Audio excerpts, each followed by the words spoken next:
오늘 본문은 예수님의 가족들이 예수님을 찾아왔다는 언급으로 시작이 됩니다. 예수의 어머니와 형제들이 찾아와서 예수님을 불렀죠. 그런데 예수님께서 이렇게 반응하십니다. 누가 내 어머니이고 내 형제들이냐? 그러면서 예수님은 자신 곁에 둘러앉은 제자들을 보시며 그들을 향해 보라, 내 어머니와 내 형제들이다. 누구든지 하나님의 뜻을 행하는 사람이 바로 내 형제요 자매요 어머니다라고 말씀을 하셨습니다. 이 말씀은 예수님께서 자신의 어머니와 형제들에게 폐륜을 저질렀다는 말씀이 당연히 아닙니다.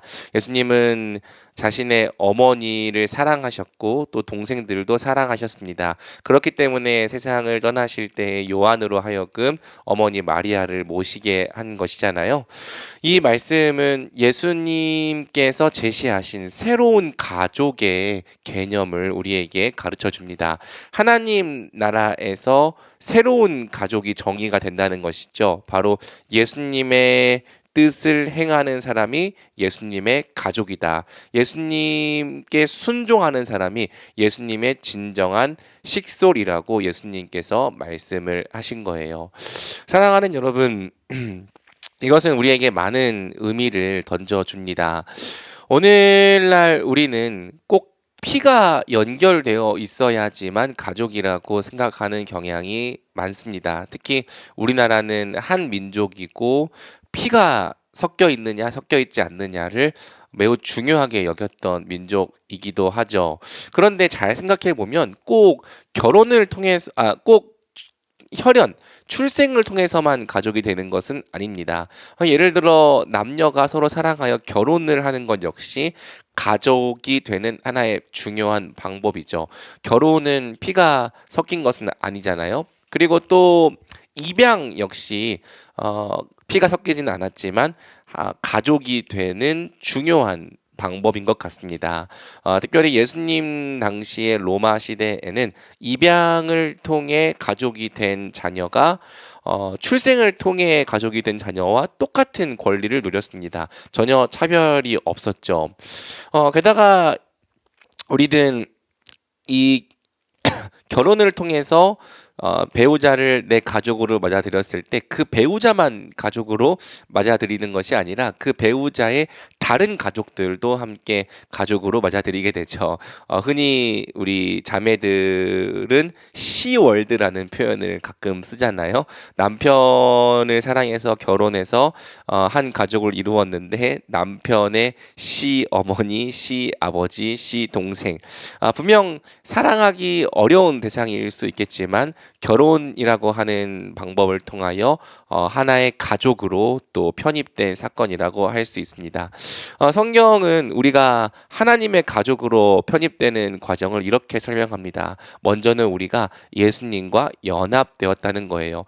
우리가 예수님을 믿는다는 것은 단순히 그분을 내 삶의 조력자 정도로 믿는다는 의미가 아닙니다. 우리가 예수님을 믿음으로 받아들일 때에 우리는 그분을 진정한 남편으로 받아들이는 거예요. 그분께 연합되고 그분께만 사랑을 바치고 그분께만 충성되이 살아갈 것을 결단하는 거룩한 언약의 맹세, 그게 바로 예수님을 믿음으로 고백하는 영접인 것이죠.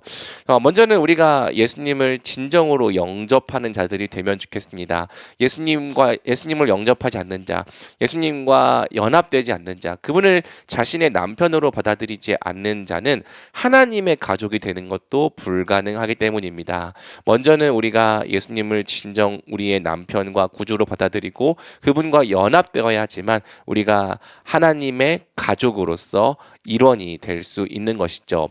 그리고 우리가 하나님의 가족이 되고 나면 예수님께 다른 가족들이 있다는 것을 알게 됩니다. 바로 주 안에서 함께 형제와 자매가 된 사람들이죠.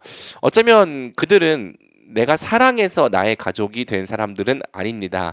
내가 사랑한 분은 예수님인데 예수님이 그들을 사랑하시고 예수님이 그들을 가족으로 받아들이셨기 때문에 어쩔 수 없이 그들이 또한 우리의 가족이 된 것이죠. 그래서 가족이 되었기 때문에 사랑해야 되는 대상, 그들이 바로 교회이고 형제 자매라고 할 수 있을 거예요.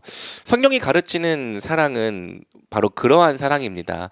오늘날 이 현대인들은 감정주의에 빠져 있죠. 즉, 내 느낌과 감정이 있으면 사랑을 하지만 감정과 느낌이 없으면 사랑할 수 없다고 이야기를 합니다. 그런데 성경은 이 감정을 뛰어넘는 언약적인 사랑을 가르칩니다.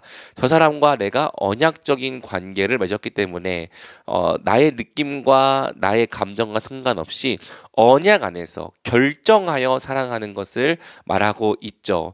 우리가 교회를 향해서 행해야 되는 사랑 역시 이러한 언약적 사랑이라고 할 수 있습니다. 비록 그들이 사랑스럽지 않을 수 있지만, 그들을 사랑하는 것이 어려울 수 있지만, 어떻게 보면 생판 남이었던 사람들일 수 있지만, 그들이 예수님 안에서 함께 한 언약 안에 있기 때문에 우리는 그들을 향해서 언약적인 사랑, 즉 결정하는 사랑을 베풀어야 하는 거예요. 성경이 우리에게 가르치는 것은 그것이죠. 성령이 하나 되게 하신 것을 힘써 지켜라. 성경은 우리에게 하나가 되라고 말하지 않습니다. 너가 너의 힘으로 저들과 가족이 되라고 말하지 않습니다. 그것은 우리의 힘으로 할 수 있는 일이 아니고 또 우리가 해야 하는 일도 아닙니다. 그것은 우리가 예수님과 연합되면 예수님 안에서 성령께서 자동으로 이루시는 일이죠. 그러면 성경이 우리에게 요구하는 것은 무엇이냐? 성령께서 하나 되게 하시고 가족 되게 하신 것을 힘써 지켜야 한다는 거예요. 누구든지 예수님의 뜻대로 행하는 그분의 제자들은 모두 우리의 가족인 것을 믿고 그들과 더불어 가족으로서 살아가기를 힘써야 한다는 것이죠. 사실 가족인 것과 가족됨을 누리는 것은 좀 다르다고 생각을 합니다. 오늘날의 혈연으로는 가족이지만 또 법적으로는 가족이지만 가족됨을 제대로 누리며 살아가지 못하는 사람들도 의외로 많습니다. 가족이지만 대화가 없고, 가족이지만 서로가 서로를 이해하지 못하고, 가족이지만 단절된 채로 살아가는 사람들이 있죠. 어쩌면 친한 친구만도 못한 관계를 가족과 맺고 살아가는 사람들이 있을 거예요. 즉, 가족됨은 자동으로 느려지는 것이 아니라 우리가 스스로 만들어 가야 한다는 것이죠.